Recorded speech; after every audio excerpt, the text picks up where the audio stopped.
So one said, I'm telling you, beware of that girl. It's better you send her out of your home before she ruins it. She's just too close to your husband.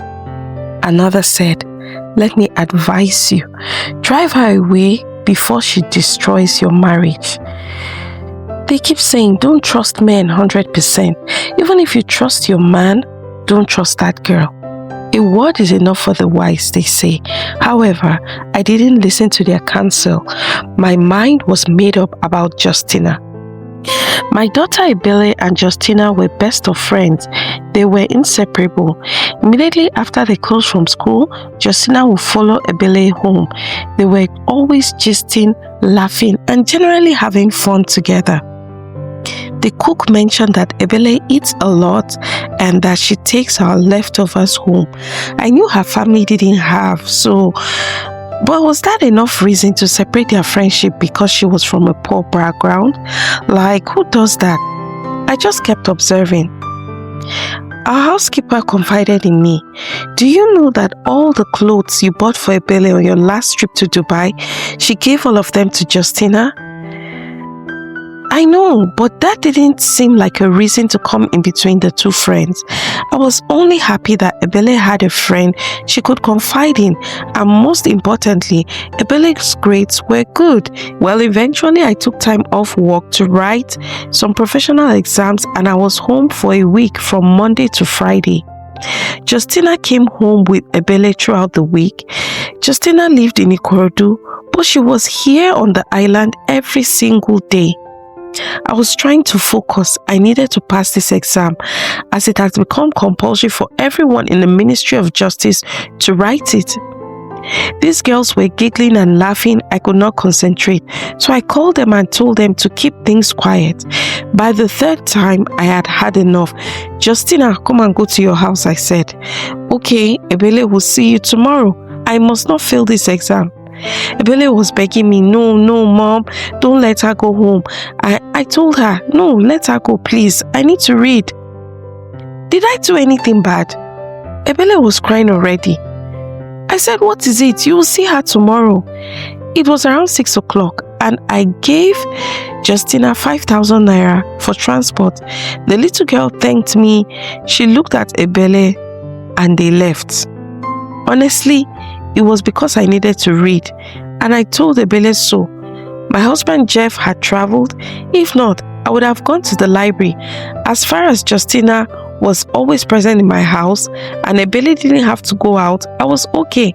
They mostly hung around in the living room, watching movies and doing assignments when they were not gisting. Ebele was very, very fond of her. I was able to practice for the exam till about 2 a.m. Everyone was fast asleep. I felt the urge to check the doors and windows just to be sure they were locked before I go to bed. Then I looked out of the glass in the front door. What I saw took my breath away. I mean, literally. Are my eyes deceiving me? Oh my goodness! It was a horrible sight. You people will not believe what I saw. Outside, just outside on the porch, Justina was fast asleep on the rocking chair in the cold. I'm telling you, I knew it was her because she was wearing Ebele's Calvin Klein outfit I bought on my last trip to Europe. She was curled up and in deep sleep, a bowl of leftovers under the chair. I couldn't breathe, I'm telling you. I threw someone's daughter outside. She didn't go home. Someone's child sleeping under the sky, and it even wanted to rain. Please, you guys, don't put mouth on. I felt so bad already. I felt guilty. A whole me, an upstanding citizen of the Federal Republic, a deaconess, a Christian mother, and a lolo. Hey, Chineke, what will I tell the angels at the pearly gate? Immediately, I ran to fetch the keys and opened the door. Justina! I shook her and woke her up. Her body was cold to the touch. I can never forgive myself. I should have sent the driver to drop her off. "Come inside," I said. "It's too chilly outside." She came in, still looking drowsy. "What happened? Did I not give you enough transport money to go home? Why would you risk your life? You put yourself in danger, sleeping outside under the elements. What is going on?" She kept rubbing her eyes sleepily, not saying anything tangible. I went to wake Ebele. Let her come and explain to me what was going on here with her friend, since all Justina was just saying was, "I'm sorry, ma, I'm sorry, ma." Ebele was the one who finally broke down this gist for me. What she told me shocked me to my bones. Just listen. She said Justina's mother had passed away early. Her stepmother had a beer parlor where they sold hot drinks and smoked all sorts. Anytime Justina was home, she insisted that Justina must come to the beer parlor and sell drinks. That was why Justina came here, to hide. She had suffered in the hands of customers anytime she went there, and when she reported to her stepmother, nothing was done. Instead, she told her that if she didn't come to the bar to work, then there was no food for her. Her father was perpetually drunk. Her two elder brothers had traveled abroad, but guess what? The eldest one was in jail in Malaysia, and the second one was stuck in Libya. Now wow, what kind of sorrowful story is this? I'm telling you that Justina is so brilliant in school. I have seen her last term result. This girl chews mathematics like gum. I was surprised because all I hear these girls talk about is hair and makeup.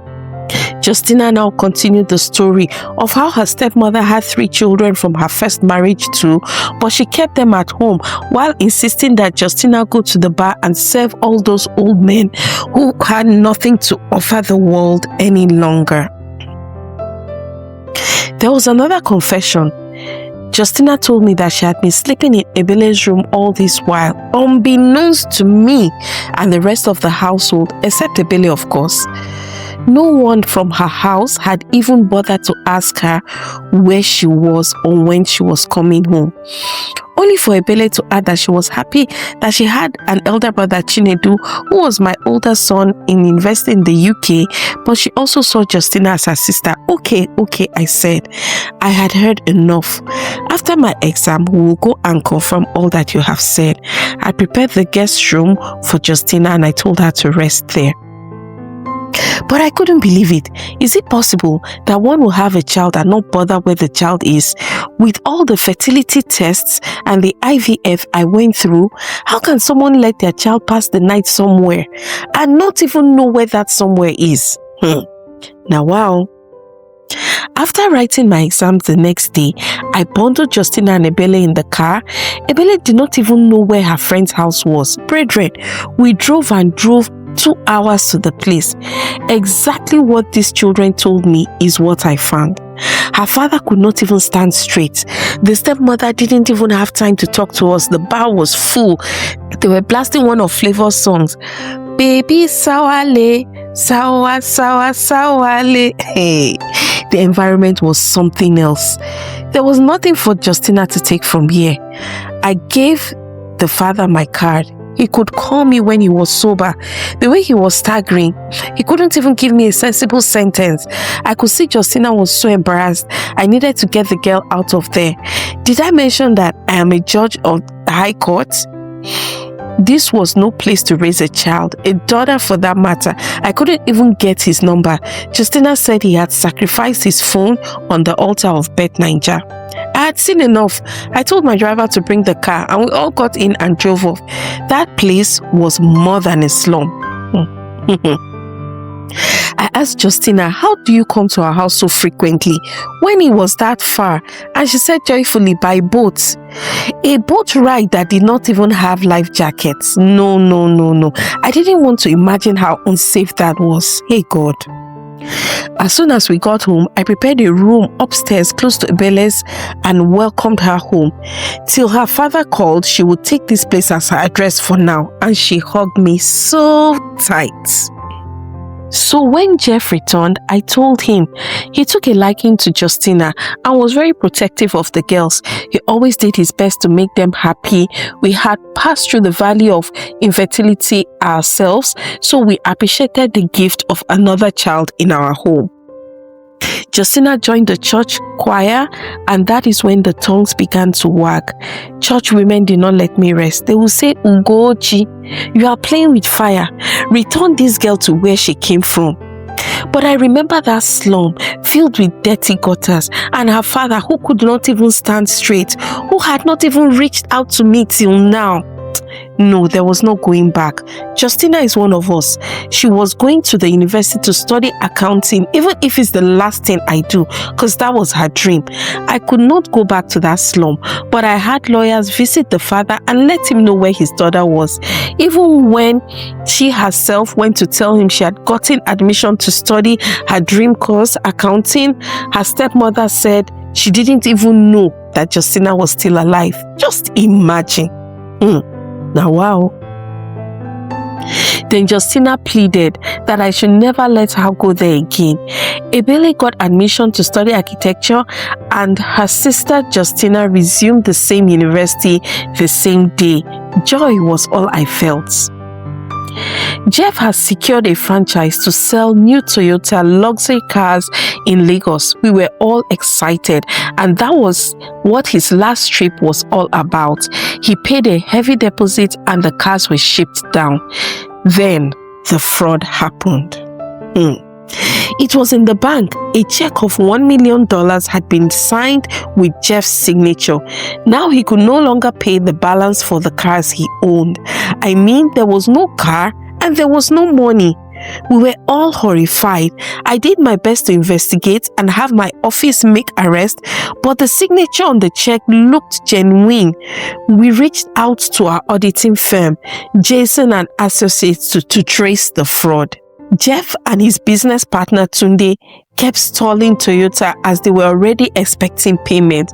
It was like a horror movie.